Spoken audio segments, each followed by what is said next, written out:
சற்று முன் கிடைக்கப்பெற்ற மிக மிக முக்கியமான செய்தி ஒன்று வெளியாகி உள்ளது. நேற்று சென்னை முதன்மை நீதிமன்றத்தில் செந்தில் பாலாஜியின் தம்பி ஆஜராகியுள்ள நிலையில் அவரது வாக்குமூலங்கள் செந்தில் பாலாஜியின் ஜாமீனை ரத்து செய்யும் விதமாக அமைந்துள்ளது.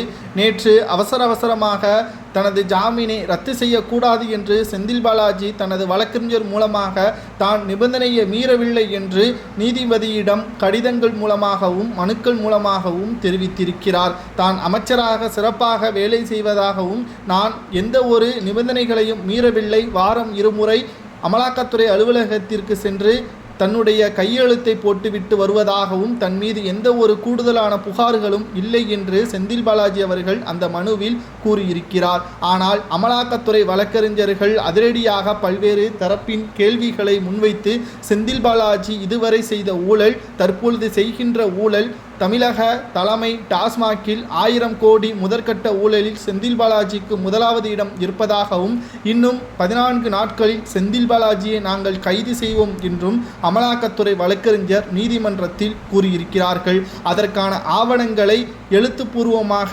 தற்பொழுது காலதாமதம் செய்யாமல் 2 நாட்களில் நாங்கள் கொடுப்பதாகவும் அதற்கான அவகாசத்தையும் நீதிமன்றத்திடம் கோரியுள்ளது அமலாக்கத்துறை வழக்கறிஞர். தற்பொழுது செந்தில் பாலாஜி அவர்களது பதவி பறிபோகும் பட்சத்தில் மீண்டும் அவரை சிறையில் அடைப்பார்கள். அவர் மட்டுமல்ல, செந்தில் பாலாஜியின் தம்பி அசோக்குமாரையும் சிறையில் அடைப்பார்கள்.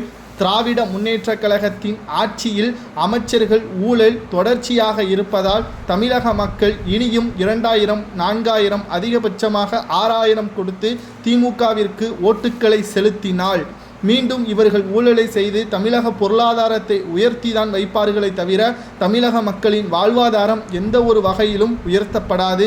திமுகவின் கோபாலபுர சொத்துக்கள் தான் உயரும் என்பதையும் இதன் மூலம் நாம் பார்க்கிறோம். சரி, இதுவரை செந்தில் பாலாஜியின் தம்பி 2 ஆண்டுகளாக பதுங்கி இருந்தது எங்கே இருந்தார் என்ற அமலாக்கத்துறையின் கேள்வியால் செந்தில் பாலாஜியின் வழக்கறிஞர் அதிர்ந்து போய்விட்டார். அவர் கடைசியாக ஒரே கேள்வியில் முடித்துவிட்டார். செந்தில் பாலாஜியின் வழக்கறிஞர் தன்னுடைய வழக்கு இதுதான் என்றும் செந்தில் பாலாஜியின் தம்பி வழக்கை இந்த வழக்குடன் இணைக்கக்கூடாது என்பதை செந்தில் பாலாஜியின் வழக்கறிஞர் கூறியிருக்கிறார். ஆனால் நீதிபதிக்கும் நன்றாக தெரியும், செந்தில் பாலாஜியின் வழக்கறிஞருக்கும் நன்றாக தெரியும் யாருடன் கட்டுப்பாட்டில் இருந்தார், தற்பொழுது எதற்காக ஆஜராகி இருக்கிறார். தமிழக டாஸ்மாக் வழக்கில் கூடுதலாக வழக்கு பதிவு செய்யப்பட்டால் 2 வழக்கிலும் அதிகபட்ச தண்டனை 14 ஆண்டுகள் வரை சிறை தண்டனை கிடைக்கும் என்ற காரணத்தினால்தான் தற்பொழுது அவசரமாக ஆஜராகி இருக்கிறார். செந்தில் பாலாஜி கைது செய்யப்பட்டால் என்ன தண்டனை வழங்கலாம் என்பதை கூறுங்கள்.